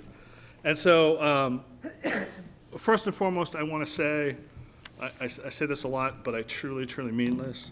To me, this is in somewhat one of the more difficult things that we do, because the superintendent of schools and the town manager are the only two people I know who have to do their evaluations in public session, open, in which everyone else doesn't do that. Everyone else, including all of us, get our evaluations by our employers done behind a closed door with you and your employer. That doesn't happen here. And so I always thank the people for doing this. I also want to say that again, as I'm going to rant about it, I don't particularly like how this is set up. Just so everyone understands, the categories run a gamut from did not meet, some progress, significant progress, met and exceeded, and then later on, unsatisfactory, needs improvement, proficient, and exemplary. So if you look at all the wording, the high ends are always met and exceeded, or proficient and exemplary. And so I will tell you, our superintendent is on the high end of every category. And so if no one objects, I do want to just go through sort of the pieces and then get to where we are, if that's okay. So I do want to say something. Well, I'll say it when I get to it. But if I'm just going to start with step 2, because that's the assessment of performance standards. For standard 1, instructional leadership, standard 2, management and operations, 3, family and community engagement, and 4, professional culture, the superintendent is proficient. Again, the high end. For the overall summative performance, the comments that were made, as a new school committee member, and again, I took of everyone that had done and put them all together. So obviously, I think you'll see a couple of people put the same thing at various times, so I put it together. And as a new school committee member without kids myself, my evaluation is based mainly on a comparison between the definition of each standard and the stated accomplishments by Mr. Lynch. Mr. Lynch continues to show strong leadership and a desire to make Middleborough the best school system possible. He strives to keep our school fiscally sound while maintaining safe buildings for all staff and students. In my experience, in my own life and at work, Superintendent Lynch is the type of person that functions at a high level with or without oversight. As a resident of the town, I am extremely pleased that our district has Superintendent Lynch, because he makes me feel that at any given time we are doing exactly what we need to be doing at exactly the right time. Brian is a person that leads by his own personal example. Brian continues to grow as superintendent and a leader for our community. Mr. Lynch works hard to open the lines of communication with staff, students, parents, the community, and members of the school committee. His door is always open, and he is willing to talk things through with anyone that comes to his office. If you look under superintendent performance goals, I do want to, if you'll see, we are our unique committee. We are an even number. And so what happens is there are times when I have met and exceeded getting exactly the same number. So if you see that, I put it on the met. I could have easily put it on the exceeded, but I just put it there and I put the star asterisk with it to let you know that those are the times that it happened. Okay? And so that happened with communication within the Middleborough public school community, coordinated and collaborative professional development with the administrative team, student safety and security. The number 2, extending school day year, which talks about the extension of the pre and after school. So just so everyone knows, when we took this, most of the committee members had marked that category under significant progress. I changed that to met, because by the time we were doing this now, he had met that goal. So that was the one thing I changed from the committee. Under student learning, again, everything in line with what the student monitor and evaluate. Again, this was at the time everyone was at the significant progress. And then as we move on the list, to instructional leadership. All the X's are again at the proficient level with exemplaries there. The students from management and operations, a mix of proficient and exemplaries, the vast majority being exemplaries.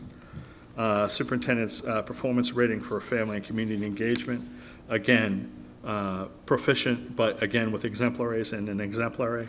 I apologize, the bottom didn't come out as much as I wanted to. I do want to meet the comments here. Brian does a great job notifying the community of available services for families. The superintendent has developed great relationships with members of our community. He constantly meets with town officials to ensure that the school system is not a silo and is considered a genuine part of town government. He spends a considerable amount of time in the schools and out of his office. And again, for student performance rating for professional culture, lots of proficiency and exemplaries. We should note that Brian created a newsletter for district staff, and that was fantastic. He works hard to create two-way communication with staff. The superintendent meets regularly with union leadership and keeps the lines of communication open and flowing.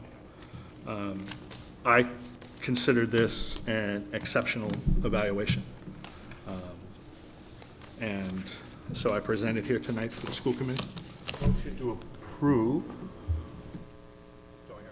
Second. Mr. Chair, Yes. what does Mr. Lynch think? I mean, do you? I certainly thank you for your honesty and your trust and confidence in me to do the job that I've been appointed for or appointed to. I think communication's the key, and I think I try to communicate with you folks as well as possible. There are certain things that I can't tell everyone in the Friday Flash or the communication, but I certainly communicate that directly to the chair so he can then communicate that to you in a confidential manner. I consistently ask for your comments or criticisms, suggestions, or questions that you have, and I think that's important too. With regard to the proficient number or the proficient rate grading here, I don't have an issue with that at all. I'm just entering my 5th year as the superintendent of schools. I remember back to my 9th grade Middleborough High School biology teacher, Norma Woodburn, who lived up off the Titicut Green in what's now the Chamberlain School, beautiful house, their main house up there. But Norma Woodburn had my 9th grade biology class, and we had our own sort of self-directed studies that we did with her, and she differentiated instruction. And if you did the minimum work in this course, you met basic proficiency or basic. And then the next level was proficiency, and the next level was mastery. That's sort of the way I look through that lens. I've looked through that lens since that time, and I don't think I'm a master superintendent. I think that there are some things that I do well, there's some things I could do better, and that's how I evaluate myself. So I thank you for your honest appraisal, your honest evaluation of me, and I think it's certainly appropriate at this stage in my career. As a 5th year superintendent, this is an evaluation of my 4th year. So hopefully in my 5th year, I'll do even better down the road.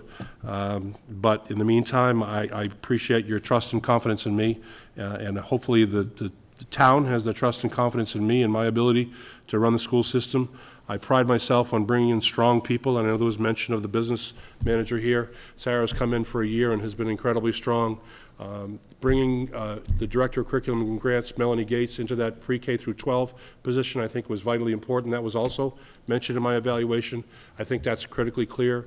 I think we've formed a team this year, a director's team with Sarah Sitz and Carolyn Lyons, who I think is another nice, important hire that I've made in the district, and Melanie, and we sit down on a bi-weekly basis on opposite weeks of our administrative team, and we go through, as it's sort of a higher level administrative team, what's going on in the district. We discuss a lot.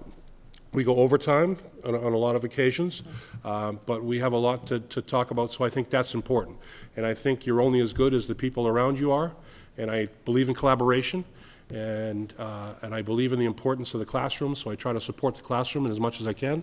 And hopefully this year through the negotiations, we've been through We have 3 satisfactory negotiations. We have 3 more to go.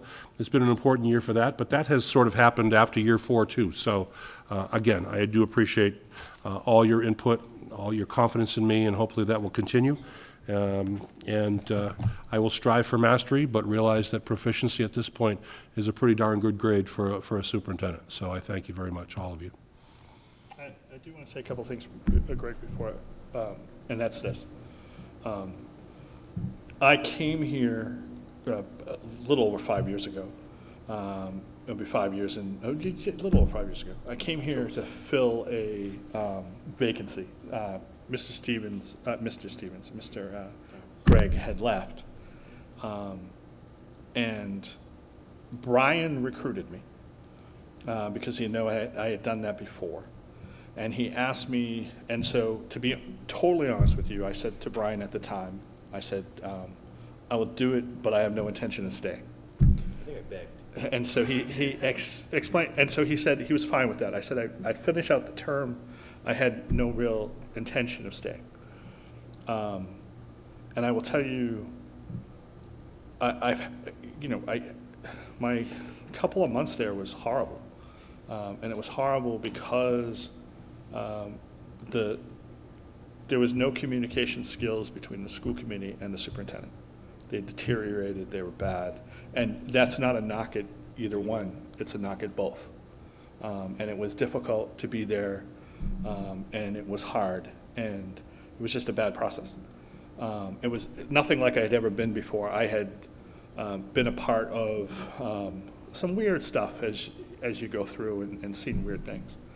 And then Greg and I have gone to Summer Institute, where I always sort of hold the class, I think, which is like, my district is much crazier than your district because, and then you hear sort of the horror stories and you just sat there and laugh and you realize that this district is fantastic. We were having a discussion about budgets and how we do budgets, and the facilitator who I know had asked me to explain to the group how we did budgets, and I explained how we currently do budgets. And her answer to me was, and this woman came up to me and said, how are you able to do that? And I'm like, what do you mean, how are we able to do that?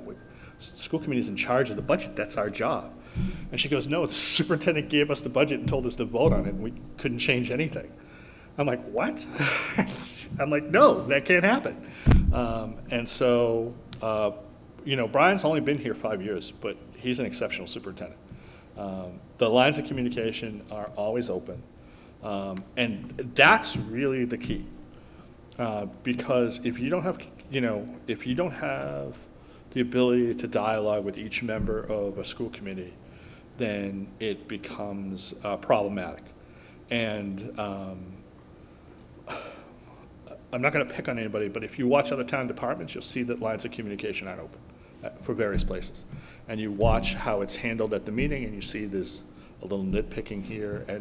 And while we may not agree on things, there's not an animosity towards what we're doing. And I think it really comes from Brian, which is everybody's got the same information.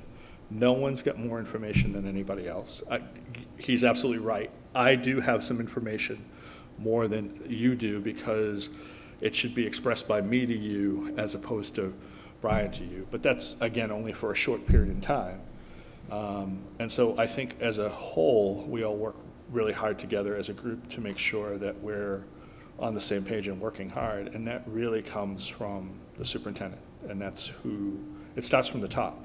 And that same level of communication is open with his administrators. I have met with every administrator to discuss what they'd like to see in contracts. So when we go into contract negotiations, we can have a conversation. That does not happen everywhere. That, in fact, does not happen in most places. And, to hear administrators who have been administrators in the school system for long periods of time going, wow, thank you for listening to me and thank you for allowing me to speak. And you're like, well, you're the one who runs the contract. I don't. We negotiate the contract, but at the end of the day, I don't have to deal with it. These guys do. And so, again, that comes from Brian. I think this community is blessed. in some ways, and I don't mean this as a knock, it's easy for Brian because Brian's from Middleborough. So he gets the culture. You know, somebody comes into a town or a city, it takes them a while to understand who the players are and who, you know, like they don't understand what, you know, where to go to have a conversation with somebody, or how important it is to stop by the fire station or to talk to the police chief or talk to the fire chief. Brian understood that walking in because he was from Middleborough and knew it. He knew all the players. He knew the district. And that's fantastic. And again, the information that he has, and I know you guys know that because a lot of you are teachers here, and I know you all know bad superintendents and bad administrators because everybody has them. I mean, we all, you know, it's just, in my job, we have them too. It's, you know, we have somebody who you get annoyed by and you hate walking into that meeting. You hate being there. But I have never once in the entire time Brian's been here walked into one of these meetings. No, you know, I knew that somebody may come up and have a conversation with us that might be difficult or they were going to be upset about, but I never walked in here thinking, I don't want to be here. And that wasn't always the case. And I think that's a huge testament. And that's, you know, as Brian said, this has been 4 years going on 5 years. And so, Greg, you wanted to say something. Yeah, I just have a few comments because, well, this is my 4th year on school committee, and so I've only known Brian in that relationship. But I mean, I remember the first couple of years, you know, being a new superintendent, he had quite a few needs improvements, a couple of proficients, you know, and that's a good review. And I hope people understand the way that this guideline, and I spend probably more time on this part than anything else I do on school committee, because I think this is our most important, it's the most important addition to the process. Brian, I think, you know, being a leader is hard because you don't often get feedback. And so this is our chance to give you feedback to say, here's where you need to improve and here's where, and everything I've asked of Brian, he's always come through. So to have everything proficient, I think would be an excellent review. Like, I think that would be, we're lucky to have somebody that meets proficient. But to have somebody to be proficient, borderline exemplary on 3, and then exemplary on 2, I mean, it's a great review. And I know everybody on this board takes this very seriously. You know, we're not handing out because we like Brian. You know, it's not that at all. In fact, I've asked Brian for evidence. You know, I don't remember seeing on this part, can you send me stuff? And he would send me stuff. I've talked to other people, I've talked to some teachers, I've talked to administrators. And, you know, the word comes around, the culture is always, it comes from the top down. And I think Brian sets the tone extraordinarily well, so I'm very pleased I'm very pleased with this, and I hope Brian is too. I think it was an hour and 15 minutes outside the town hall that I begged you that night. But that was the first thing. But I think of this position, it's leadership, the head of our district, and I think of the leadership style that Brian works with us, and that's a big piece of this. It's the working with. In this district, there were times when the school committee did not negotiate a contract. It was all done and handed to them and said, here, vote on this. And that was something that Brian jumps right in. We're all a part of negotiating contracts, which I think is great. And you're not offended by it, I don't think, because you keep doing it. And I think that's a great testament about how you as a leader bring all the people in. When you talk about bringing your senior people in to have a discussion every other week, that's how things get done. That's how we fix things. And I always say that's the sign of a good leader. A good leader doesn't know everything, doesn't know how to do everything, but will bring the people in that do. And that's, hands down, that's the sign of a great leader. I wish some other people would think that down in Washington. But the reality is we're so fortunate to have someone who does that and doesn't think that they are the chosen one. Although you've been chosen by us. Any other comments? I also like to say to the committee, this is the first time I've had an entire committee who's been here for the entire time and been able to all do the review. Usually, in the past, I've had somebody who was just on the board, and, you know, we try to do it before they get on, not to exclude them, because they obviously can participate, and so they're just sort of not writing their review, they're just throwing in bits and pieces, and that's how it works. But, so this has been interesting to have everybody's input, and I think that worked out really well.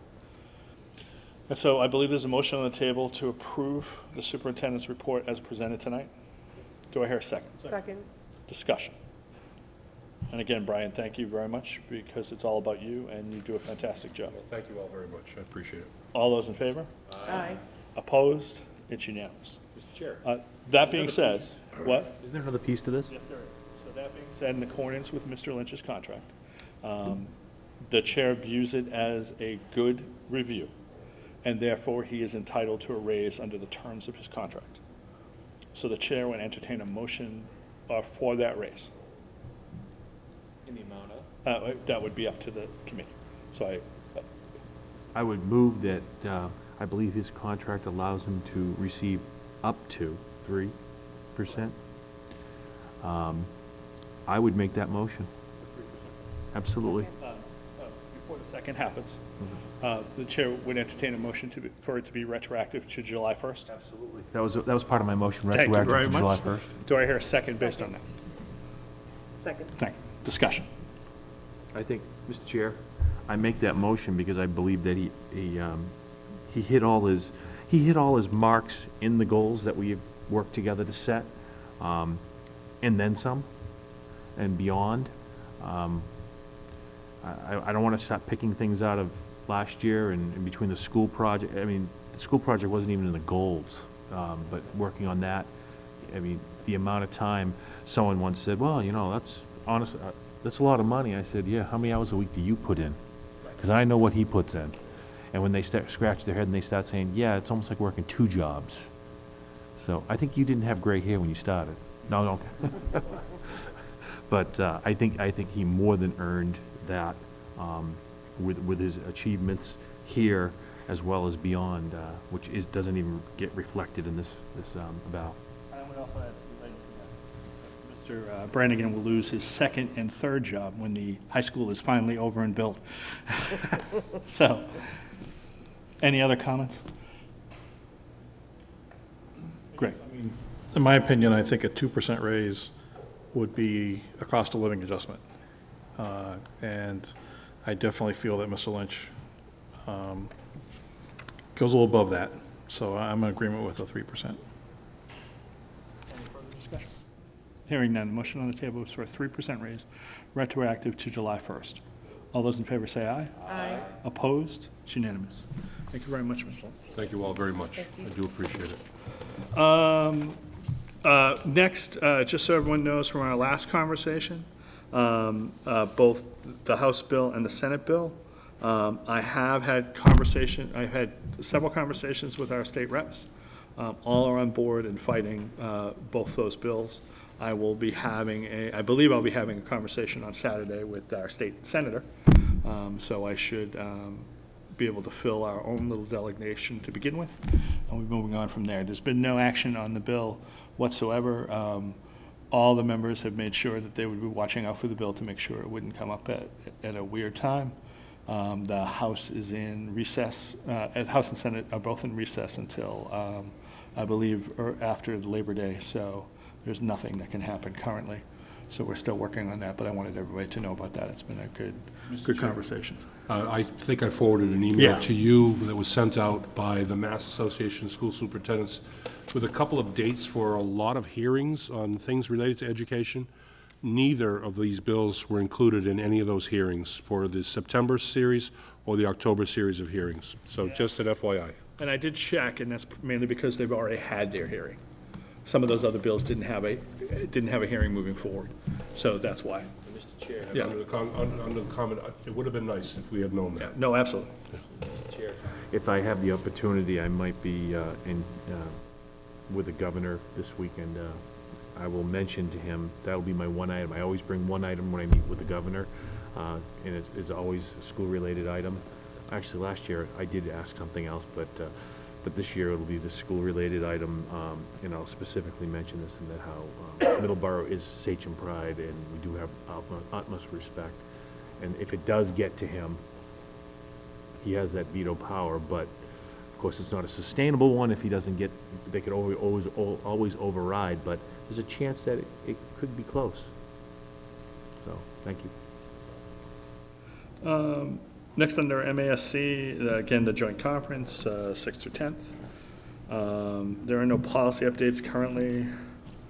There was a list of the finalized school committee dates. Did we have an issue with one date? It's all set. Okay, thank you very There was much. an issue with parent-teacher conferences at the Nicholas Middle School, and they were moved back a day to accommodate this meeting on the 24th of October, so that's all taken care of. And under our action items, we have a school choice transportation. You know what, I meant to mention that under my school choice, under my superintendent's report, and I apologize for that, but there's a couple of instances with a couple of students who have divorce situations where the parents have moved out of town, but they're going to transport the child, they've been accepted under school choice, they want to transport the child back to their old bus stop at the former residence, and that requires school committee approval. So it has zero impact on the transportation, we're not adding any bus stops, we're not changing the bus stops, it doesn't affect finances at all, it's two students right now, it's just accommodating those two students. And they're going to a parent's home.